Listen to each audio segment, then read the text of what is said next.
s'arrête ce soir sur la situation au Niger. Le pays du président Mahamadou Issoufou est confronté à de nombreux défis. Migration, terrorisme, grogne sociale, tensions politiques. Toutefois, le chef de l'État peut compter sur le soutien de la France, à l'image de sa dernière visite cette semaine à Paris. Que pensez-vous de la situation? On revient sur vos meilleures contributions avec Sedi Kaba. Bonsoir. Bonsoir. Vous êtes journaliste et auteur de plusieurs livres sur votre pays. Alors on a l'impression que le Niger est cerné par plusieurs crises. Crise sociale, économique, politique et le terrorisme. Est-ce que c'est vraiment le cas? C'est tout à fait exact. Aujourd'hui, le pays est dans une conjoncture difficile qui s'est traduite par d'abord une crispation du climat social et politique qui avait commencé par des manifestations étudiantes qui ont été durement réprimées. Ensuite, qui a pris un tournant avec ce qu'on appelle la contestation de la nouvelle loi de finances, puisque cette nouvelle loi de finances introduit un certain nombre de mesures qui ont été jugées antisociales par la société civile. Et aujourd'hui, un certain nombre, environ 26 figures emblématiques de la société nigérienne sont en prison. Et puis, il y a aussi la contestation politique. Comme vous savez, il n'y a pas de consensus sur la nouvelle loi électorale qui prépare les élections de 2022, de 2021 plutôt, puisque le président Issoufou termine son mandat en 2021. À côté de cette conjoncture, il y a la situation sécuritaire. Le Niger fait face à une situation difficile, avec des difficultés sur la frontière nord-ouest commune avec le Mali, sur la frontière sud-est commune avec le Nigeria et sur la frontière nord avec la Libye. À cela s'ajoutent les difficultés économiques du pays puisque le pays est exportateur du pétrole et de l'uranium. Ces deux matières premières se sont effondrées sur le marché international. Donc, si vous mettez tout cela ensemble, vous vous trouvez avec la situation d'un pays qui a beaucoup de difficultés. Alors, vous le disiez tout à l'heure, Mahamadou Issoufou est à son deuxième et dernier mandat. Quand on voit toutes ces crises, quelles conclusions on peut tirer? Oui, ça veut dire que le deuxième mandat, en tout cas la moitié du deuxième mandat, puisqu'il est déjà à mi-terme de son deuxième mandat, cette deuxième tranche de son deuxième mandat sera difficile. Il faudra trouver des ressources pour aller aux élections. Ce que craignent aujourd'hui beaucoup de Nigériens, c'est d'aller aux élections dans les conditions actuelles. Puisque, comme vous savez, si on va aux élections dans des conditions de crispation et de contestation, ça peut dégénérer, la situation post-électorale peut dégénérer. Et comme on l'a vu dans d'autres pays du continent, lorsque la situation post-électorale peut dégénérer, on peut se retrouver dans des situations où il faudra appeler à la médiation internationale, sinon appeler à un déploiement des forces étrangères. Alors Massoudou Mamoudou au Bénin estime que ce sont les inégalités sociales qui constituent un terreau favorable à la migration, au terrorisme et à l'instabilité politique. Comment s'illustrent ces inégalités sociales concrètement au Niger? Non, je pense que la principale difficulté au Niger, c'est les ressources. Les ressources qu'il y a aujourd'hui sont essentiellement tirées de l'uranium et du pétrole. Or, l'essentiel de la population travaille au niveau de l'agriculture. Et on a une agriculture qui dépend malheureusement de la pluviométrie. C'est une agriculture, il pleut que 3 mois sur 12. Et cette pluviométrie ne suffit pas à avoir des productions agricoles régulières. Ce qui fait qu'une bonne partie, environ 80, 60 à 70% de la population est exclue à l'accès aux ressources. Tant que le pays ne se mettra pas à de valoriser son agriculture, à se passer de la pluviométrie pour aller vers une agriculture irriguée, ce qu'on a appelé notamment dans certaines parties du monde le goutte à goutte pour faire de la production agricole, le pays ne s'en sortira pas. Même si le prix de l'uranium augmente, même si le prix du pétrole augmente, si on ne résout pas ce défi agricole, le pays n'avancera pas. C'est plutôt cela. Et s'agissant du lien avec la migration, le Niger n'est pas un pays d'immigration. Le Niger est un pays de transit. La plupart des Nigériens qui partent à l'étranger partent sur la côte, essentiellement en Côte d'Ivoire, au Bénin, au Togo, mais ils ne viennent pas en Europe. Mais le Niger est un pays d'où on passe pour aller en Libye et à partir de la Libye transiter. Donc c'est plutôt un pays de transit qu'un pays de départ vers l'immigration.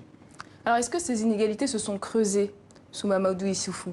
Non, on ne peut pas dire que les inégalités se sont creusées sous Mahamadou Issoufou. Simplement, la politique actuelle n'a pas permis de trouver des ressources nouvelles qui auraient pu permettre de répondre essentiellement aux besoins, par exemple, de la partie essentielle de la population. Pendant longtemps, les Nigériens ont travaillé en pensant qu'ils allaient devenir fonctionnaires. Il n'y avait pas des gens qui créent des entreprises, il n'y a pas des gens qui montent des projets agricoles. Or, la fonction publique ne peut plus absorber des gens. Donc, il faut aller vers la création, il faut aller vers le développement du secteur privé, vers l'emploi, l'accompagnement aux jeunes pour qu'ils puissent monter leur entreprise, notamment agricole. agricole, tout cela n'a pas été fait. Et malheureusement, il y avait eu un énorme espoir qui avait été suscité par l'arrivée du président Issoufou avec le lancement du projet 3N. Les Nigériens nourrissent les Nigériens. On avait pensé que ce projet allait permettre de mécaniser l'agriculture, de la développer, mais aujourd'hui, à l'heure actuelle, tout cela n'a pas été fait. Et on se retrouve aujourd'hui dans une situation où il n'y a pas suffisamment de ressources pour les 17 millions de Nigériens, parce qu'un des défis du Niger, c'est la démographie. Et le Niger affiche le plus grand taux de natalité au monde, avec 7,9 enfants au monde. Si on ne résout pas, si on ne crée pas de ressources suffisantes alors que le nombre de populations augmente, c'est clair que les ressources actuelles ne seront pas suffisantes pour être réparties équitablement entre les 17 millions de Nigériens. Alors on a vu aussi cette année, les Nigériens ont manifesté contre la loi de finances 2018 pendant 3 mois. Pourquoi la contestation s'est-elle essoufflée aujourd'hui? Oui, la contestation, on peut dire peut-être que la société civile se réorganise à partir du moment où ses principaux leaders ont été arrêtés et sont actuellement détenus dans différentes prisons. Il y a une forme de réorganisation peut-être qui se prépare. Je pense que aussi longtemps qu'on n'aura pas amené des ajustements à cette loi de finances, il y aura une contestation sous différentes formes. Parce que la loi, ce qui est contesté dans la loi des finances, le diagnostic peut être partagé, que le pays a des difficultés, il faut un réajustement, mais faut-il encore que les dirigeants eux-mêmes donnent l'exemple?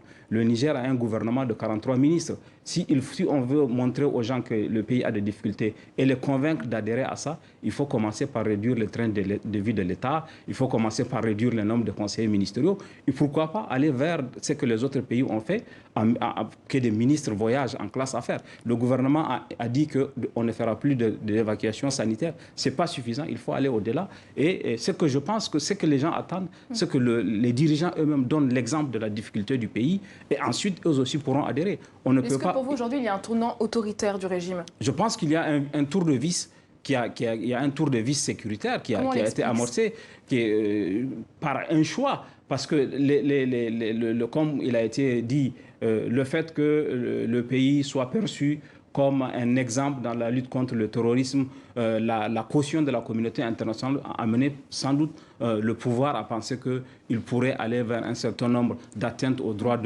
aux libertés, et sans avoir à être rappelé alors par la communauté internationale. Et je pense que cela est tout à fait regrettable pour la consolidation de la culture démocratique. Alors, Dambaji Amadou à Niamey nous dit « La démocratie devrait être à jour vu le soutien dont bénéficie le régime d'Issoufou. Comment on explique que le soutien et le silence de la France alors que les organisations des droits de l'homme ne cessent de dénoncer les graves manquements ?» C'est ce que j'avais dit. C'est-à-dire que comme au temps de la guerre froide, où on avait, au nom de la guerre froide, on a tué un certain nombre d'exactions commises, notamment on assistait récemment au procès de Hissène Habré. Aujourd'hui, il y a une rente de la lutte contre le terrorisme.